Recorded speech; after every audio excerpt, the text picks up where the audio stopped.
I'm out in the forest of Eryri, Snowdonia, looking for a fungus which is quite small, grows in an unusual habitat, and most people would walk past without even noticing. It's quite charismatic. It probably means I'm going to get wet photographing it as well. Along the way, I'm hoping to find some of Snowdonia's plants as well that call this place home. So let's put the bag on, let's get into the forest and go explore, see what we can find.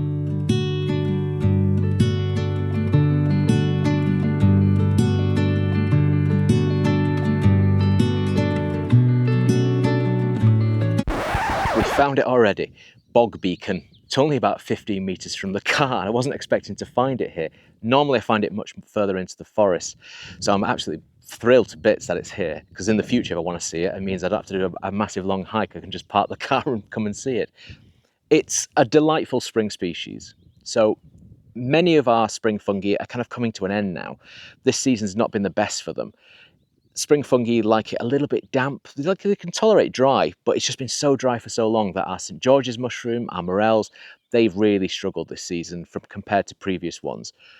But as they finish, Bog Beacon comes into its own because it's far less reliant on external weather conditions, because as its name suggests, it can grow in bogs and often in slow-moving streams as well. So unlike many fungi, which like it damp, Bog Beacon likes it wet, where other fungi wouldn't be able to tolerate that amount of moisture. So that's the size of matchsticks. Got this beautiful yellowy gold cap, which stand out like beacons in the bog, hence their name. It's not difficult to see why they're called Bog Beacon. And they're growing on rotting pine needles, leaves, twiggy debris. They like very acidic soil. So if you are looking for this, you want to be in areas where the soil is very acidic. Peat moorland kind of place where you get heather, coniferous forests where you've got slow-moving streams or boggy areas in it, and any acidic kind of woodland, even if it's not coniferous, as long as it's strongly acidic, that's just where you're likely to find it. So I'm really, really chuffed. I'm gonna have to go film it now, and I'm gonna have to get belly in the mud to film it because it's so small. I'm gonna have to set up the camera right down there, which means I'm gonna have to lie down in it, which means I'm gonna take my top off to film this. Don't worry, you're not gonna see that. If you want to see that, you have to pay a premium subscription for that kind of thing. But yeah, I'm gonna film that. Hopefully you've seen all the footage by now. And then I'll tell myself off and I'll see you on the other side where I'll be a bit drier and I'll have my top back on. I'll see you shortly.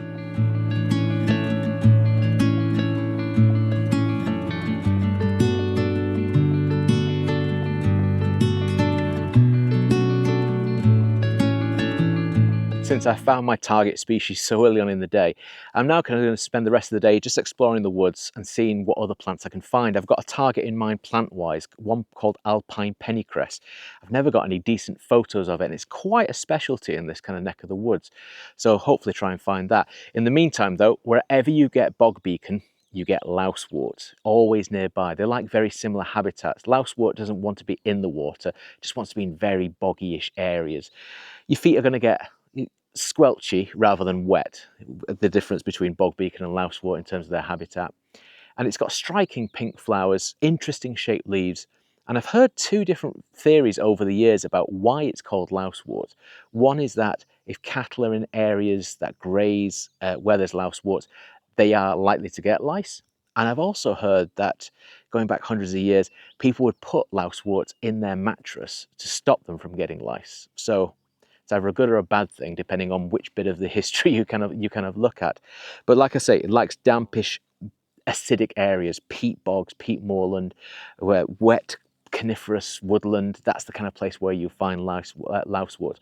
It is hemiparasitic, and by that we mean it can produce its own food, but it also steals some food as well from other plants. In this case, it's the nearby grasses that it can latch onto the roots of and go, I'll take some of that as well, thank you very much. It's an interesting plant. Very striking, but let's see if we can find Alpine Penny-cress.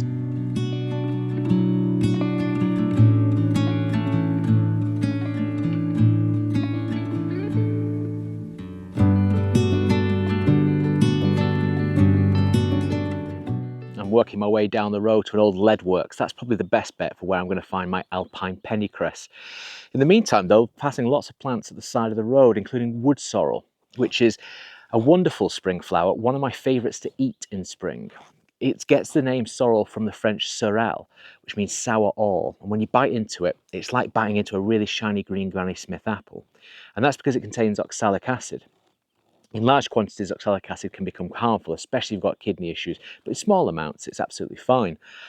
And it's familiar without, even if you didn't know what wood sorrel was, you'd look at it and go, that looks like shamrock. And what the Irish call shamrock, academics discuss for days and days until they're blue in the face over what exactly they mean. I think, without a doubt, they mean wood sorrel. It's not a clover. If you drew a clover, you're never going to draw shamrock. If you draw wood sorrel, you draw shamrock. So I think somewhere along the lines there's been a kind of changing of words and things like that. But yeah, wood sorrel, you look at the leaves and go shamrock. However, the leaves can be fully open, but to retain moisture in hot days, they can kind of close up a bit so they're not getting as direct sunlight. So they kind of close themselves up. Flowers are beautiful. They are white with these purpley pencil lines down the inner part of it. They're really quite beautiful. Yeah, so I'm going to enjoy those. I'm going to have a little bit of a nibble because I've missed my lunch today. So I'm going to have a nibble on that and then head off and we'll find this Alpine Penny-cress.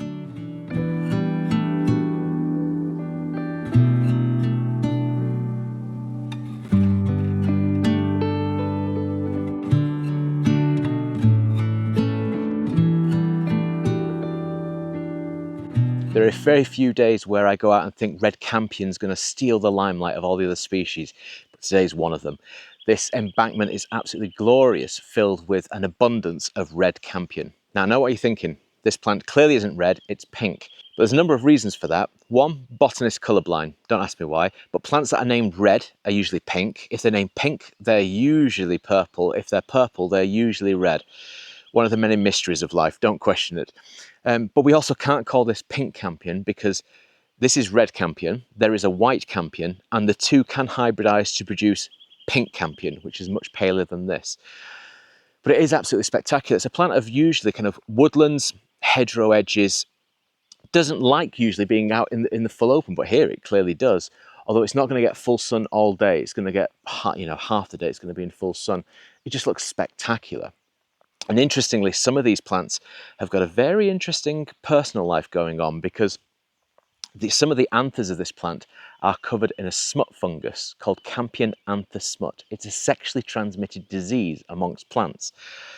And normally the anthers and stamen of these plants, they're white. The centre of the flower is bright white on the sea of pink.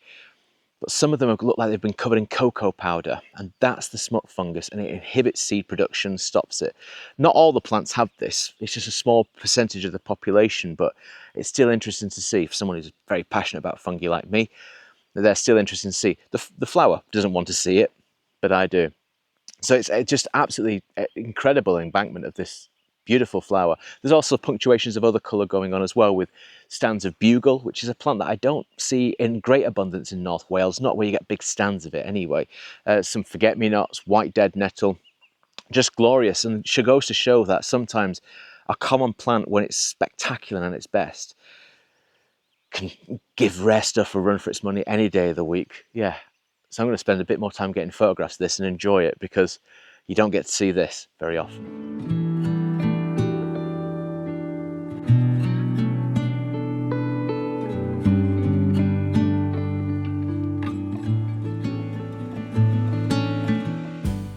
I've managed to track down some of my Alpine Penny-cress. There's an old abandoned kind of lead works here, and this is exactly the kind of habitat Alpine Penny-cress loves. It loves metal. So lots of metals in the soil. This plant loves, and it hyperaccumulates metals, especially things like zinc. So the soil would often poison other plants. Lots of plants wouldn't be able to tolerate such heavy metals in the soil, but Alpine Penny-cress can absolutely adore that. Now, I was hoping to get some beautiful photos of this plant today, because when I've seen this plant in the past, it's always been a bit underwhelming. Lots of the floras that I have show it as this beautiful, wonderful species, which it is. But whenever I see it, I've either too early, too late, or the plants aren't really doing that much. And it feels like this is the case today, where it's got some flowers on. In some parts it's already gone to seed, but it's not got a real proper head of flowers. So I'll have to come back again, no doubt. But yeah, it's lovely to see this kind of soil covered rocks and things like that. That's the kind of exact habitat it likes, especially where there's lots and lots of metal in the soil. So I'm pleased to have seen it. It's always nice to see alpine plants without having to do a big alpine walk, because as soon as you think about alpine plants in Snowdonia, you're up on top of the mountains for many of them. This one's quite low down. We're in the forest here, so it's an accessible alpine plant to come and see. But on that note, I shall leave it for this one. Thank you ever so much for watching. If you have enjoyed it, if you can like and subscribe, that would really help the channel out. And I shall see you on the next one. Bye for now.